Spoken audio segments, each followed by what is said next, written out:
J'en ai plus qu'assez de tout garder pour moi. J'en sais trop, je balance tout et tant pis pour toi. Si tu décides d'écouter, tu deviens mon associé. La guerre commence, prépare-toi à les atomiser. Savais-tu que le pire, c'est un dealer de hache, un putain de truand, avec dans les poches plein de cash, le Vatican, un village. Les séquences, c'est politique et tic et toc, et on veut en faire un documentaire. Et le tout chapeauté dans ce cadre, rencontre avec un pauvre type. Et la question s'est posée à nous de savoir si on partait PS avec le PC, la gauche de la gauche. Parce que l'enjeu dans une élection municipale partielle, c'est le premier tour. Et il faut là rassembler le maximum de voix à ce moment-là. Donc bon, on a essayé tout ce qu'on pouvait déployer, voilà, une capacité de conviction auprès des Verts et de l'ensemble de la gauche. Ça n'a pas marché. Donc ensuite, effectivement, on s'est dit, bon, voilà, quelle alliance on peut aussi former et pourquoi, à un moment, on s'est aussi tourné vers le MoDem, en tout cas vers des démocrates et François-Xavier de Peretti, parce que on n'est pas en train de faire à Aix-en-Provence l'expérience d'alliance PS-MoDem. Au niveau local, le PS, il n'est pas mal. Il n'est pas en crise, il se porte bien. Alors, pour tout ça, déjà, si on peut se tutoyer, ça va on va m'aider se parce tutoyer, que ouais.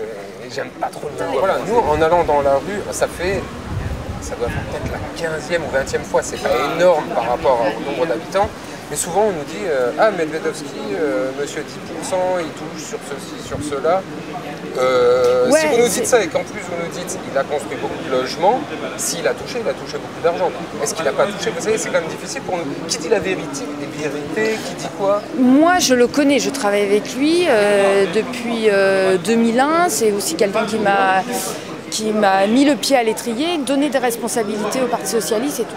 Moi, oui, monsieur 10%, voilà. Moi, j'ai jamais vu, voilà. Pour moi, tout ça, il était adjoint à l'urbanisme. C'est un truc où on est vraiment exposé. Donc, il suffit que quelqu'un dise, eh ben voilà, il a pris parce que tel projet aura été décidé et que tel promoteur ou que telle personne n'aura pas eu ce qu'il voulait. Ça va très vite, des rumeurs. Donc, moi, à titre personnel, je le connais. C'est un ami. Je veux dire, pour moi, tout ça est faux. Voilà. Après, j'ai pas de preuves, mais pour moi, tout cela est faux. Parce qu'en attendant, je vois comment est-ce qu'il fonctionne. Alors, effectivement, la médisance, il y a toujours des attaques. Ça a l'air hard quand même, la politique. En tant que... C'est hard, et avec les Joassins, c'est très très hard. D'ailleurs, on le voit, l'annulation de l'élection, c'est pour des tracts homophobes, injurieux, voilà, qui ont conduit à une jurisprudence pour rappeler qu'il y a une éthique et une morale à suivre en politique. Mais Alain Joassin, parce que moi je ne suis pas... Enfin, les Joassins sont quand même connus pour ça. C'est pas la première campagne. Des tracts injurieux sur Alexandre Medvedovski, il y en a eu plein. Alors évidemment, parce que justement il fait peur, il est en capacité aussi de leur prendre le pouvoir. Est-ce que tu es naïve ou est-ce que tu es efficace? Je pense être efficace, je pense avoir une part de naïveté, mais je crois que ça m'aide à traverser la vie qui est difficile. Là, juste entre parenthèses, je viens de... Voilà, dans ma vie personnelle, juste un truc un peu difficile qui vient de m'arriver, voilà, qui me fait me poser plein de questions. Donc du coup, voilà, c'est peut-être aussi pour ça que je suis encore plus... Prendre un peu de recul. Voilà, mais voilà, j'essaye dans la vie d'être comme ça. Et je pense que moi, dans mes engagements, je suis telle que je suis dans la vie. J'essaye de ne pas avoir une carapace. Effectivement. C'est énervant, ça. Pourquoi, à la limite, des gens comme toi, on ne peut pas en mettre plus en... en avant, quoi. Dans la vie, on ne nous donne rien et il faut se battre pour. Moi, je suis arrivée à Aix en 92, j'ai fait du syndicalisme étudiant. En 95, j'ai adhéré au mouvement des jeunes socialistes, à la campagne de Jospin. Et puis depuis, je milite, j'ai été secrétaire de section, après j'ai été, sur une liste au régional, conseillère régionale, élue en 2008. Là, je suis... Et puis, c'est peut-être long, mais il faut se battre. Est-ce que je me trompe? Mais en gros, si on a des politiques, on va le dire, des politiques qui puent, même à un niveau national, dire qu'on l'entend quand les gens disent oh, on a ras-le-bol, les promesses, on se fait avoir, lui il pioche, c'est en gros notre faute.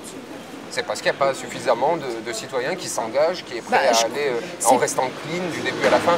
Je ne dis pas à 100%, on fait tous nos petites conneries, quoi. Mais... de toute façon, c'est clair que s'engager... moi, dans un parti politique, il y a plein de trucs qui ne me plaisent pas. Moi, le PS, j'ai envie de le changer. Mais c'est de l'intérieur que je veux le changer. J'ai pris ce parti-là. Tu as envie que tu le changes? j'ai envie et je crois que j'y contribue.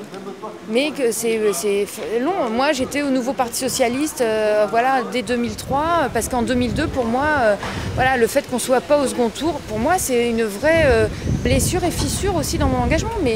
Et je continue à vouloir le changer et à vouloir aussi le changer localement dans une manière de faire de la politique, dans un rapport aux gens. C'est pas évident parce que il y a beaucoup à faire, que la politique c'est prenant, qu'on est après aussi très vite pris.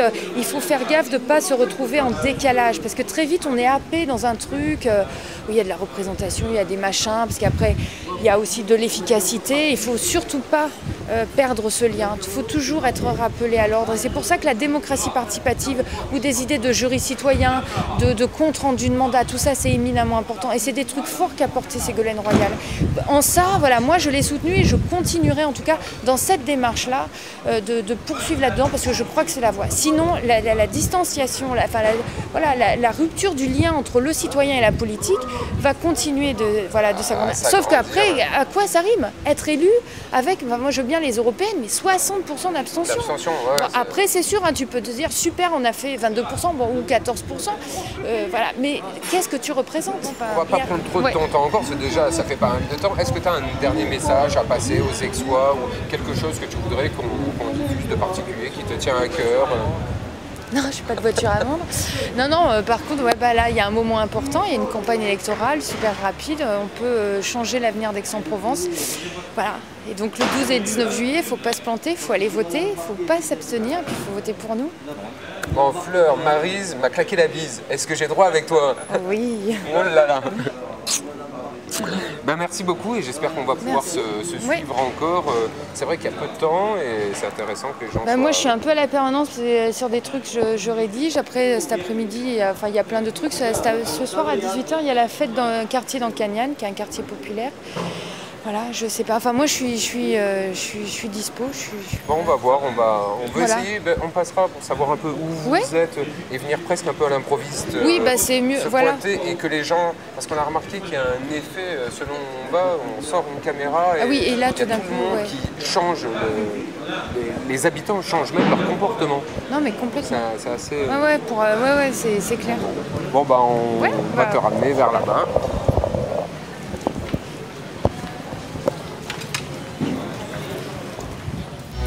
J'en ai en pagaille et visiblement t'aimes ça. Alors monte le son car j'ai été sauf jusque là. Savais-tu que le pape était un dealer de hache, un putain de truand avec dans les poches plein de cash. Et le Vatican, un village de gens pas très nets qui contrôlent toutes les putes car ce sont des proxénètes. Savais-tu que le président Chirac était zoophile? Son kiff c'est les autruches et je te dis qu'il se les enfile. Le président Bush est en fait un trisomique, un putain de Goliot qui croit qu'il est né en Afrique.